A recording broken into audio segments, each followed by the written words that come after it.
Si t'aimes les vidéos lecture manga, tu vas être servi. Salut à tous et bienvenue sur Geeko World. Qu'est-ce qu'on fait là aujourd'hui? Eh ben on va faire ensemble une nouvelle vidéo lecture manga, donc un nouvel épisode de manga réaction. Et pour ceux qui ne connaissent pas encore l'émission ou qui découvrent la chaîne récemment, on va revenir dans cette émission sur mes dernières lectures du moment. C'est-à-dire que je vais vous présenter à peu près tout ce que j'ai lu, ce que j'ai bien aimé, ce que j'ai moins aimé, et on va en parler ensemble. Ce mois-ci, il y a eu beaucoup de belles lectures au programme, mais je vous parle de tout ça après le générique.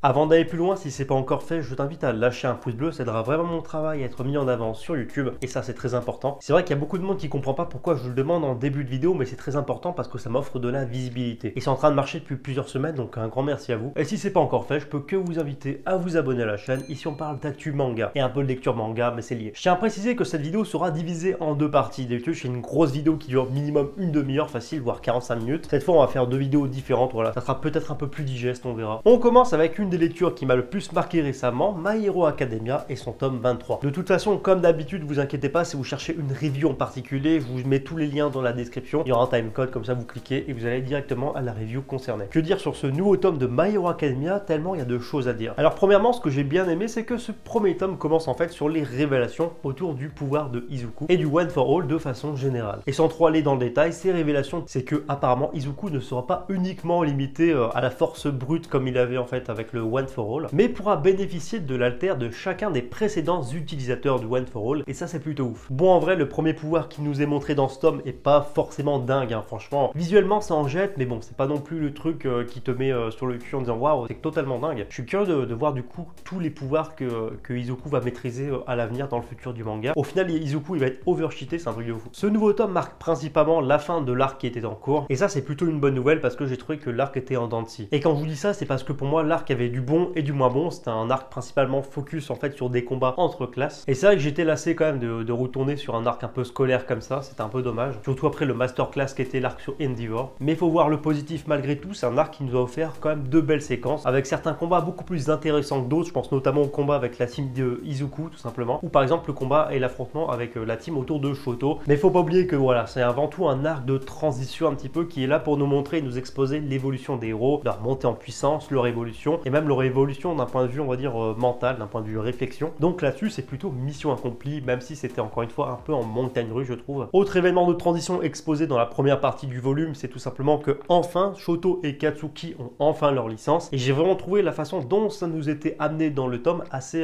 fun tout simplement, parce que à peine ils ont leur licence, Shoto et Katsuki ils interviennent en fait dans un combat entre super vilains, et il y a le pauvre All Might qui est derrière mais il sait plus quoi faire, enfin bref c'était vachement fun. Mais le point le plus intéressant selon moi dans ce nouveau volume réside dans sa deuxième partie, parce qu'on attaque enfin l'arc centré sur l'alliance des super vilains, et forcément un arc également centré sur Tomura Shigaraki, sûrement mon personnage préféré du manga. Et je pense qu'il y a beaucoup de lourd qui nous attend pour cet arc, donc je lis pas du tout les scans. Et par contre quand j'étais au Japon, j'avais sorti et j'avais feuilleté le tome 24 dans librairie, et j'avais vu que l'arc avait l'air monstrueux. Sans trop me spoiler, j'ai trouvé ça assez dingue, et donc je suis content qu'on arrive enfin à cet arc parce que j'étais assez hypé. En plus de ça, selon moi les arcs non scolaires, donc les arcs qui sont pas focus en fait sur des éléments scolaires dans My Hero Academia sont toujours meilleurs selon moi, et donc forcément un arc hors scolaire centré sur des méchants, ça annonce du très lourd. La partie que j'ai le plus aimé en fait dans ce nouveau volume, c'est qu'on voit les méchants, donc on voit l'alliance des super vilains, mais les mecs ils ne sont pas du tout au top et ils galèrent. Ils galèrent tout simplement parce qu'en fait ils ont pas de repères fixes, ils ont plus de moyens financiers depuis que All for One en fait a été arrêté, donc on leur a coupé les vivres. En termes d'organisation c'est pas forcément top, et franchement voir des super vilains qui galèrent ça fait plaisir. C'est un aspect trop peu traité à mon goût en fait dans les mangas, dans les comics de façon générale, et pour ça j'ai trouvé ça vraiment novateur. Pour une fois on se détache des héros et on se focalise sur les vilains. Donc ça a déjà été fait en fait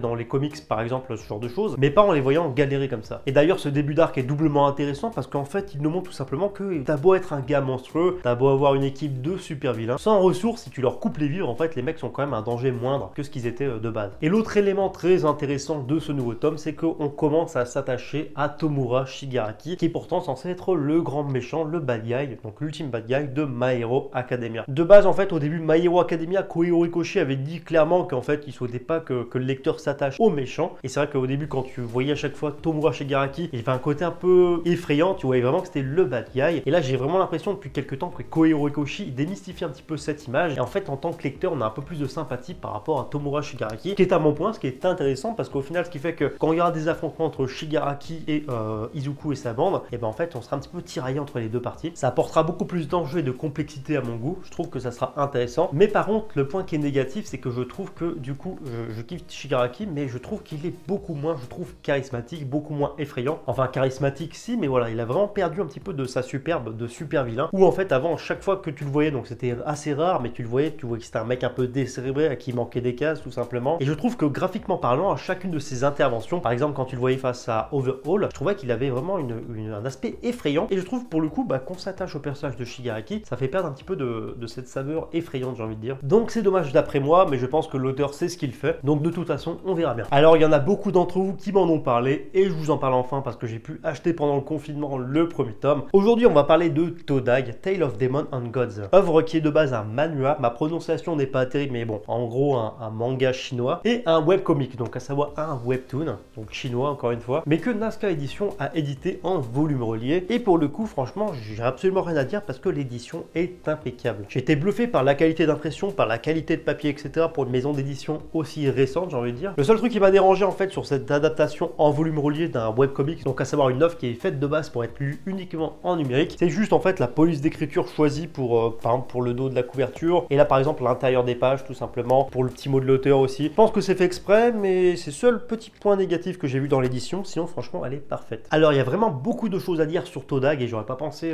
avoir autant de trucs à dire sur ce premier tome. Donc déjà on va parler de la couleur, donc forcément je trouve que le choix d'avoir une œuvre en full color, même que ça soit déroutant, c'est franchement magnifique et c'est un gros plus en termes d'immersion par rapport à l'histoire. Et par rapport aux couleurs, je trouve que le choix des couleurs est excellent. Les couleurs ne sont pas trop vives, elles ne sont pas trop sombres. Perso, je trouve que l'équilibre est vraiment bien choisi. J'ai trouvé que les couleurs étaient vraiment bien gérées parce que dans certains webcomics, des fois, si t'es épileptique, laisse tomber.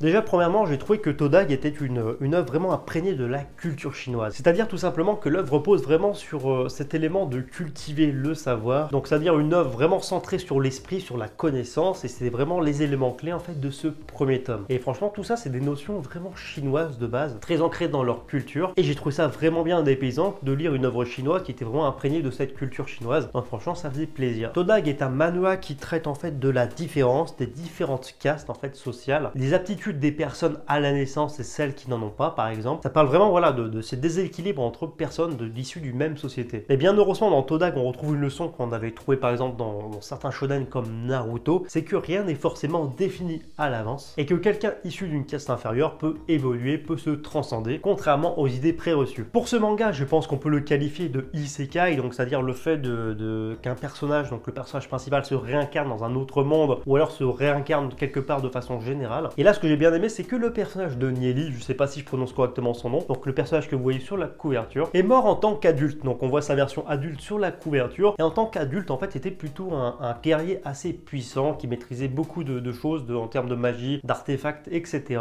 Mais malheureusement, une fois adulte, le personnage est décédé, mais en fait, le personnage va se réincarner dans sa version de 13 ans, donc dans le passé, mais tout en gardant ses connaissances et tout ce qu'il avait accumulé. Et j'ai vraiment bien aimé cette partie d'avoir un personnage vraiment fort, en nous l'exposant en tout cas comme ça, qui se réincarne en lui-même quand il avait 13 ans, donc en tant que gamin, mais qui a au final comme seule arme en fait le savoir qu'il a accumulé dans sa vie antérieure. C'est-à-dire que du coup, on va pas avoir un personnage overcheaté qui malgré ses 13 ans va tout défoncer et avoir un pouvoir monstrueux. Non, là on prend un peu à contre-pied justement cette tendance et le personnage va vraiment se servir de son savoir, des connaissances qu'il a accumulées pour progresser, mais en tant qu'enfant de 13 ans. Et ça, je trouve que ça casse totalement avec les clichés des isekai, en tout cas du peu que j'ai lu, où souvent t'as un héros qui se réincarne mais c'est un badass et il fait des trucs forcément de badass. Non, là c'est tout le contraire. Le personnage, le seul truc qu'il a, c'est il a gardé sa mémoire, donc forcément la connaissance, et va essayer de progresser le plus rapidement possible grâce à ses connaissances qu'il a accumulées. Et franchement, rien que pour l'originalité, je trouve, du concept, et pas je vous le recommande. Bon, par contre, je vous avoue que j'ai eu du mal vraiment au début à me familiariser avec le début de l'œuvre. En fait, on nous présente beaucoup de personnages, beaucoup d'informations. C'est vrai que comme souvent dans les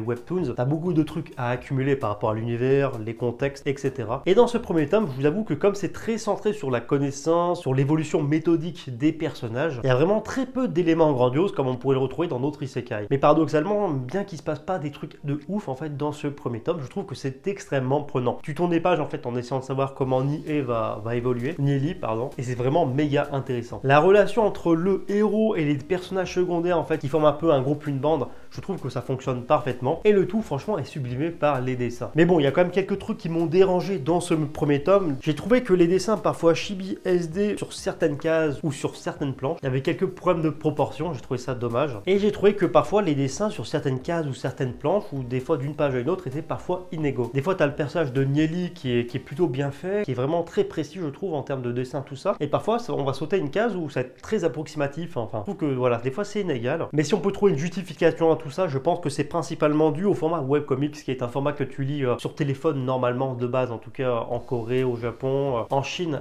etc. Tu t'attardes pas forcément, ou en tout cas tu t'attardes moins sur les détails en termes de dessin, tout ça, parce que tu te focuses sur l'histoire, tu lis ça rapidement sur ton smartphone, dans le métro, peu importe. Et là forcément on fait beaucoup plus attention aux détails, parce que comme on est focalisé sur un volume papier, en fait on admire les dessins en même temps que la lecture forcément, et c'est pour ça je pense qu'on s'attarde un petit peu plus sur l'inégalité des dessins. Je pense que c'est la principale raison du pourquoi du comment, parce que de base le média est fait pour être lu rapidement sur smartphone. En tout cas une très bonne surprise, donc les tomes coûtent un peu de cher, quasi 9 euros, 8,95 €, mais je trouve que finalement ça va pour l'édition, pour la qualité du papier, la qualité d'impression, et justement pour soutenir une petite maison d'édition qui est Nazca Édition, je trouve que ça vaut le coup. Donc je vais m'acheter la suite, c'est sûr, au fur et à mesure, parce qu'avec le confinement, les sous, c'est pas ça, mais en tout cas voilà, je vous le recommande et c'est une très bonne surprise. En fait, en tournant cette vidéo, je suis en train de me rendre compte que je lis énormément d'e-books, donc je lis beaucoup plus de manga en numérique que manga papier, mais c'est vrai que je vous en parle jamais, donc je crois que ça sera une première. Donc là, cette fois, on va parler de Jujutsu Kaisen et son 3e tome. Donc c'est pas pratique de tenir ma liseuse comme ça, mais je vais vous poser, voilà. Donc déjà, premièrement, en toute chose, j'avais acheté les 2 premiers tomes en version papier, mais bien que pas très convaincu justement par le manga, franchement, quand je le lis, je passe un très bon moment. Je trouve que Jujutsu Kaisen coche parfaitement la case justement divertissement, mais quand j'achète vraiment l'objet en version physique, c'est vraiment pour l'avoir sur mes étagères. Et là, je me suis dit que voilà, j'aime bien l'histoire, mais pas au point forcément de l'avoir sur mes étagères. Donc je vais continuer à lire le manga, je vais vous en parler, mais ça sera maintenant en numérique. Il y a beaucoup de choses à dire sur ce 3e tome de Jujutsu Kaisen, mais on va commencer avec le point qui a le plus suscité mon intérêt, ça sera pas forcément dans l'ordre, mais pour moi le plus gros point fort de ce tome et le truc qui a un peu ravivé la flamme en moi quand je lisais en tant que lecteur le manga, c'est tout simplement la relation de Junpei et Yuji. Pour moi c'est clairement le plus gros point fort du tome selon moi, tout simplement parce que cette relation marque en fait un début d'amitié, une sorte de partage entre passionnés, parce que les deux personnages sont passionnés de cinéma, etc.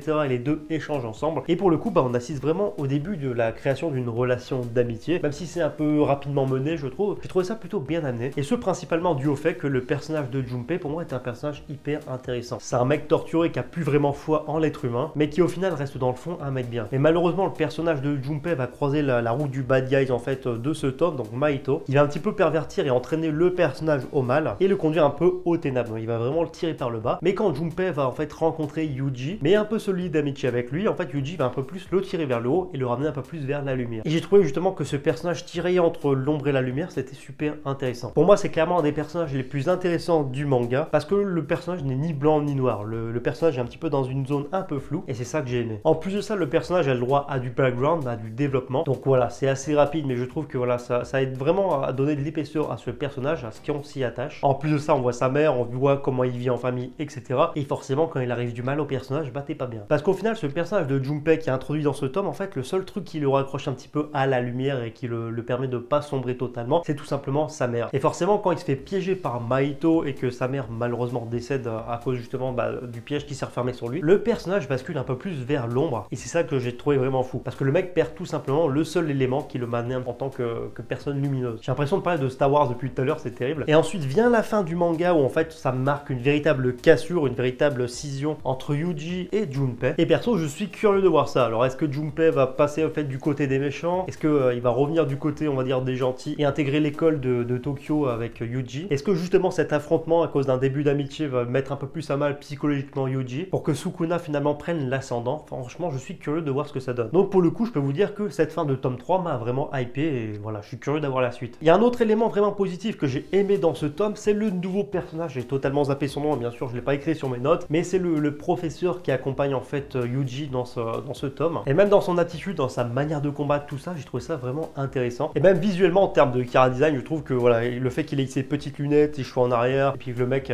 d'avoir un mec un peu mastoc comme ça, j'ai trouvé ça vraiment cool. Pour moi ce nouveau perso c'était clairement un des points positifs de ce nouveau tome. Mais malgré ces points positifs, pour moi c'était un manga qui a encore un petit peu du mal sur certains aspects, et ce premier point négatif selon moi c'est que le manga manque encore encore une fois de grandiose. Le manga est cool, il se passe des trucs assez sympas en termes de combat, c'est dynamique tout ça, c'est vraiment prenant à certains moments. Et je trouve qu'il manque vraiment cet aspect grandiose qui te fait vibrer, donc on vibre pas quand on lit le manga, en tout cas moi perso. Et c'est dommage parce que c'est l'élément normalement qui fait le sel des plus grands mangas issus du Weekly Shonen Jump. Et je trouve qu'encore une fois ça fait défaut dans ce nouveau tome. Je trouve encore une fois que le manga va trop vite à mon goût, il prend le temps de développer des éléments qui sont intéressants comme je vous l'évoquais juste avant, mais encore une fois c'est fait trop rapidement. Donc ça malheureusement c'est un défaut dû au manga prépublié dans le Weekly Shonen Jump qui doit en fait accélérer et choper le lecteur le plus vite possible pour pas se faire dégager. Mais encore une fois c'est dommage parce que j'aurais bien aimé avoir un peu plus de profondeur et développer un peu plus la relation Junpei et Yuji. Et le dernier point négatif selon moi il est assez conséquent parce qu'en fait c'est le début du manga où j'en ai totalement rien à faire quand je lis en fait l'intrigue autour de Megumi et les autres en fait à l'académie de Tokyo. À chaque fois que je lis les passages avec ces personnages là je suis totalement indifférent et je trouve que chaque fois heureusement qu'il y a Yuji un petit peu pour sauver les meubles parce que j'espère que ça ira mieux parce que après je pense que le manga va se concentrer justement sur cette bande, sur Yuji, sur Megumi et les autres. Franchement si on n'arrive pas à s'attacher à cette histoire et à ces personnages ça va être compliqué. Donc voilà un nouveau tome que j'ai bien aimé, il y a du bon, il y a du moins bon, mais en tout cas je suis curieux de voir le tome 4. Impossible pour moi de faire cette review sans pour autant vous parler de ACT-AGE. Bon je vous en ai parlé dans une vidéo spécifique, j'avais voulu tenter de faire un truc un peu original, mais au final quand je revois le résultat je me dis que la vidéo est un peu ennuyante, du coup je vais vous redonner quelques éléments sur mon avis par rapport à ACT-AGE. Donc ça y est, en France sort enfin le nouveau bijou issu du Weekly Shonen Jump, et pour moi c'est actuellement un des mangas les plus originaux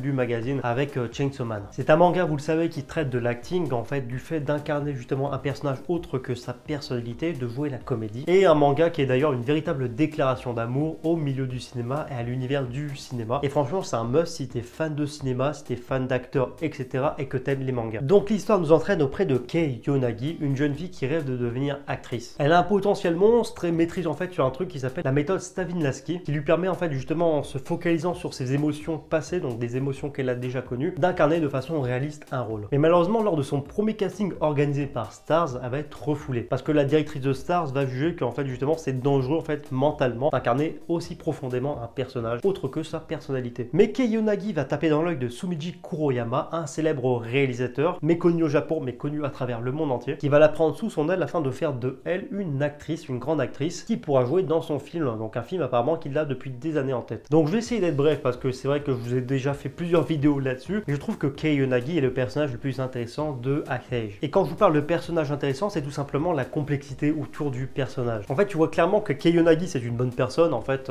elle élève seule son frère et sa sœur, elle galère mais elle fait tout pour eux, et même en termes de caractère tu vois que c'est une bonne personne. Mais Kei Yonagi est également une génie dans tous les sens du terme. De ce fait quand tu lis le manga tu vois clairement que le personnage est dérangé, donc il lui manque un petit truc, tu vois clairement qu'elle est pas totalement équilibrée. Et en fait Kei Yonagi, comme beaucoup de génies, donc les véritables génies comme que ce soit les artistes, les réalisateurs, les acteurs, tout ça, souvent c'est des gens avec un grain de folie, c'est des gens un peu perchés qui ont un truc un peu spécifique, et c'est un élément qui est notamment mis en avant dans le manga. C'est très subtil parce qu'à des moments c'est vraiment abordé non directement, et je trouve que c'est vraiment cool parce qu'en fait il y a toute une complexité qui se fait en termes de psychologie autour de Kei Yonagi. Kei Yonagi est vraiment envahi par cette sorte de folie créatrice, et ça se voit parce que le dessinateur arrive clairement justement à te représenter un petit peu cette folie où tu as l'impression qu'en fait elle regarde une scène et elle saurait l'imiter mais de façon incroyable. ACT-AGE est un manga hommage au cinéma dédié aux cinéphiles et au métier d'acteur et de comédien. C'est un manga bourré de clins d'œil justement à l'univers du cinéma par exemple, et ça passe par plusieurs choses, donc la structure de l'histoire qui est déjà montée un petit peu comme un film ou une série je trouve. Ça passe aussi par des clins d'œil à des films, à des acteurs, la présentation des équipes de production, que ce soit un film, une série ou alors une pub. Tu vois l'équipe de production, tu vois les figurants, enfin voilà, tu vois beaucoup de choses, et si t'es fan de cinéma franchement t'en auras pour ton argent et ça sera un vrai kiff de voir toutes ces petites choses et tous ces petits clins d'œil. Un des autres personnages hyper intéressants de ACT-AGE c'est notamment Sumiji Kuroyama, où perso j'aime beaucoup son style, le réalisateur un petit peu négligé qui s'en fout. C'est vraiment un mec cool à la limite du négligé, c'est typiquement le genre de mec avec qui tu pourrais boire une bière, et la personnalité de ce personnage tranche totalement avec le personnage de Kei Yonagi qui prend sous son aile, qui à contrario est un personnage pur et complexe, et qui d'ailleurs en termes d'apparence tout ça n'est pas négligé. Il y a vraiment un contraste entre ces deux personnages qui est intéressant. Dans les deux premiers tomes de ACT-AGE, on mettra beaucoup en avant en fait l'aspect artistique versus l'aspect business du métier de comédien, d'acteur, parce que c'est vrai qu'au Japon tous les nouveaux talents en fait c'est vraiment une grosse industrie, ça brasse beaucoup d'argent, peut-être plus qu'à Hollywood je sais pas, mais je sais vraiment qu'au Japon c'est clairement des entreprises, des usines à nouveaux talents, et du coup l'œuvre permet vraiment de confronter les deux aspects, donc l'aspect artistique représenté par Sumiji Kuroyama et l'aspect 100% business représenté par Stars. Le monde des acteurs et de l'acting de façon générale est un monde sans pitié et vraiment plein d'opportunités opportuniste où seul le talent fait la différence et l'acharnement. En tout cas, si vous voulez beaucoup plus d'informations et mon avis beaucoup plus en profondeur et avec une jolie analyse, je vous redirige vers mon manga Discovery sur le sujet. En tout cas, lisez Actage. Allez, un petit peu de douceur cette fois, on va parler de Running Girl. Alors, l'histoire de Running Girl est assez simple. Donc, il y a le personnage principal, Rin, qui malheureusement à la suite à certains événements va être en fait amputé de la jambe, qui malheureusement va perdre un peu goût en la vie, va perdre un petit peu espoir, mais qui va retrouver espoir justement grâce à cette prothèse et en découvrant justement et en se trouvant une passion pour le handisport. L'élément déjà le plus intéressant selon moi du manga, c'est qu'il traite du handicap mais de façon positive. Parce qu'en fait ce manga déconstruit tout simplement les idées préreçues sur le fait que le handicap est forcément une souffrance pour les personnes qui en sont atteintes et une sorte de fardeau pour toutes les personnes concernées, que ce soit la famille, tout ça. Et dans Running Girl, c'est plutôt l'inverse. Parce que chaque personnage qu'on va croiser dans Running Girl qui est atteint d'un handicap va tout simplement se servir de son handicap comme d'une force, histoire de se transcender. Je vous avoue que c'est pas souvent que j'ai lu des œuvres traitant du handicap, mais je trouve que c'est vraiment traité d'une jolie façon. Running Girl traite également justement de l'acceptation du handicap, donc toutes ces phases justement où en fait on rejette un petit peu le handicap, ensuite on l'accepte, et le fait d'aller de l'avant malgré le handicap, et justement cette thématique est abordée grâce au personnage de Rin. C'est un manga qui parle et qui met en avant justement les Jeux paralympiques, un truc qui n'est pas forcément de base mis sur le devant de la scène habituellement, en le fixant tout simplement comme l'objectif de Rin. C'est un manga qui permet également justement de se focaliser sur le handicap et de saisir toutes ces différentes notions que ressent par exemple quelqu'un avec une prothèse. Donc on va vraiment décrire les douleurs, justement les sensations, tout ça, et on va également avoir des informations sur justement l'apprentissage des gens qui ont une prothèse pour aller de l'avant, des informations sur le poids des prothèses, sur les différents types de prothèses, tout ça. Donc c'est vraiment un manga enrichissant qui nous partage beaucoup d'informations. Un des grands axes du manga, c'est également en fait les notions d'amitié qui est vraiment au cœur du récit. Et c'est ça franchement qu'il faut vraiment retenir avec Running Girl, c'est que c'est un manga qui tourne autour de l'amitié, du handicap, de l'acceptation du handicap, du fait de se transcender. C'est un manga avec d'excellentes thématiques que je vous recommande vraiment. En plus étant 3 tomes. Et le petit plus, c'est que si vous achetez ce manga, il y a 5% du prix du manga qui est reversé aux associations pour le handicap. Franchement, je vous le recommande parce qu'on devrait un peu plus lire souvent des mangas comme ça. Ça change du shonen habituel, ou en tout cas que je lis habituellement. Et franchement, on apprend des trucs et ça fait du bien. Bon, cette fois, on va parler de Shibuya. Alors, dans un premier temps, quand on va parler d'un manga avec pour principale thématique des poissons rouges qui envahissent Shibuya et qui bouffent des gens, franchement, j'étais un peu sceptique. Je me suis dit, what the fuck, mais au final, excellente surprise. Et franchement, je dois avouer que j'ai passé un très bon moment avec la lecture des 2 premiers tomes. Pour moi, un des plus gros points forts du manga, c'est déjà les dessins. Vraiment très réalistes par rapport au quartier de Shibuya. Si vous êtes déjà baladé au Japon, à Tokyo, dans le quartier Shibuya, franchement, il y a des trucs qui sont hyper fidèles. Et franchement, ça fait plaisir de, quand tu t'es déjà baladé en tant que touriste dans ce quartier, de le redécouvrir dans un manga un petit peu d'horreur survival. Et il y a des plans et des décors vraiment très réalistes, je trouve. Et je dois avouer que ça m'a bluffé. Je trouve que le côté survival et horreur du manga est vraiment très maîtrisé et immersif. Et tu sens clairement que la menace est réelle. Donc les personnages sont pas là pour rigoler et qui sont mal barrés. En plus de ça, mention spéciale aux poissons rouges qui sont hyper flippants. Alors je sais pas vous, mais moi mon poisson rouge, je l'ai toujours trouvé hyper flippant. En plus, le truc qui rajoute un peu plus d'angoisse par rapport à ces personnages des poissons rouges, c'est tout simplement que l'auteur a choisi de les faire s'exprimer comme des enfants. Et je trouve que ça renforce vraiment l'aspect horrifique, si vous voulez. Parce que t'as des choses horribles qui t'arrivent dessus, qui bouffent des gens et en plus qui s'expriment comme des gosses. Enfin, c'est très malsain, je trouve, comme ambiance. Et ça renforce vraiment tout l'aspect glauque, justement, des scènes avec les poissons rouges. Et c'est justement ce côté un petit peu malaisant et angoissant à la lecture qui confirme que l'aspect horrifique est vraiment bien maîtrisé par l'auteur. Et ça, franchement, c'est tout ce qu'on demande justement d'un manga qui traite de l'horreur. Les 2 premiers tomes soulèvent également beaucoup de questions quant à tout ce qui se passe dans le manga. Comment c'est arrivé, pourquoi principalement Shibuya, l'origine du phénomène, etc.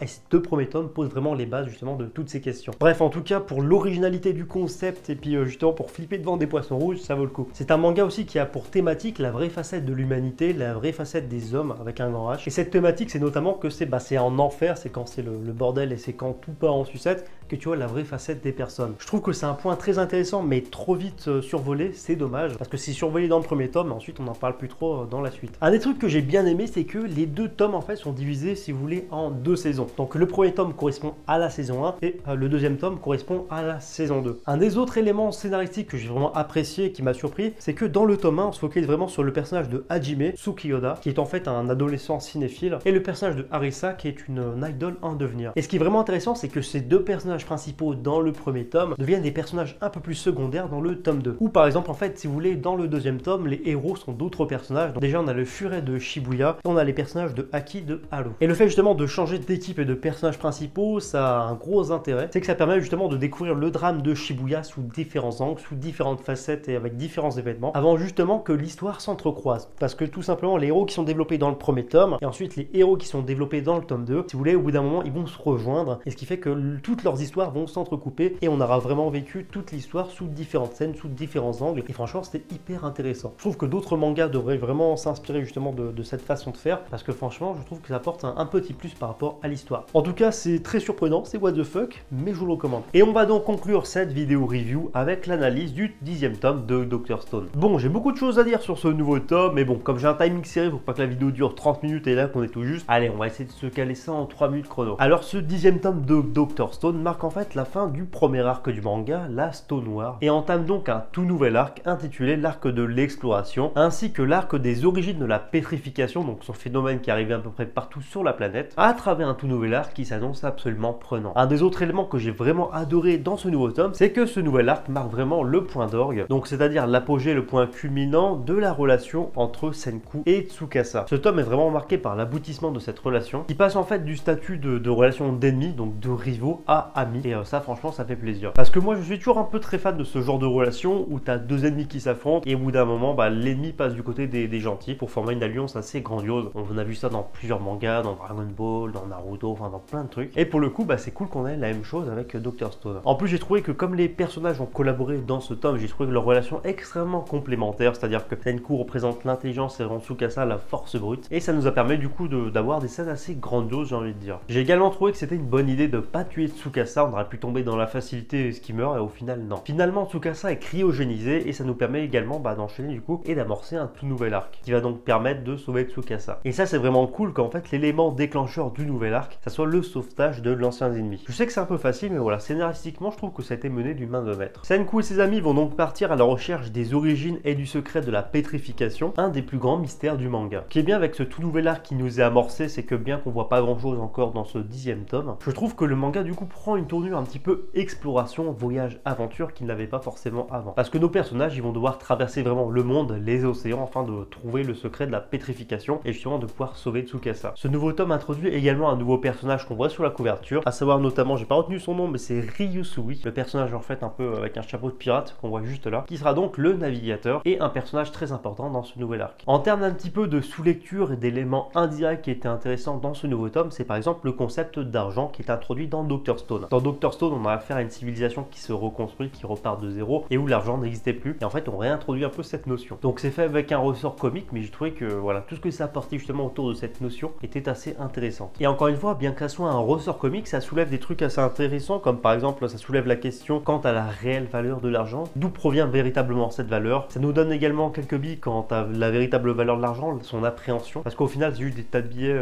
où des mecs ont donné une valeur précise, et ça repose vraiment sur tout un équilibre, ainsi que sur tous les consommateurs qu'il y a dans le monde, parce que sans argent on peut pas vivre. Mais finalement c'est une sorte de voilà de principe qu'on s'est finalement instauré au sein de notre société, et donc ça nous permet de nous interroger par rapport à la valeur réelle de l'argent dans la vie. Donc encore une fois j'ai trouvé ce point hyper intéressant. Et ok, bien que comme je vous l'ai dit en fait voilà, l'argent dans ce manga, donc dans ce 10e tome, soit un ressort comique nous permettant d'avoir quelques gags, finalement ça a l'air quand même de prendre une place assez importante dans l'œuvre, parce qu'on en parle beaucoup finalement dans ce 10e tome. Donc perso, même sur la partie un peu financière, sur la partie argent, sur la partie gestion et économie, et justement on va devoir comment cet argent, donc cette notion d'argent et cette valeur d'argent va évoluer dans le récit.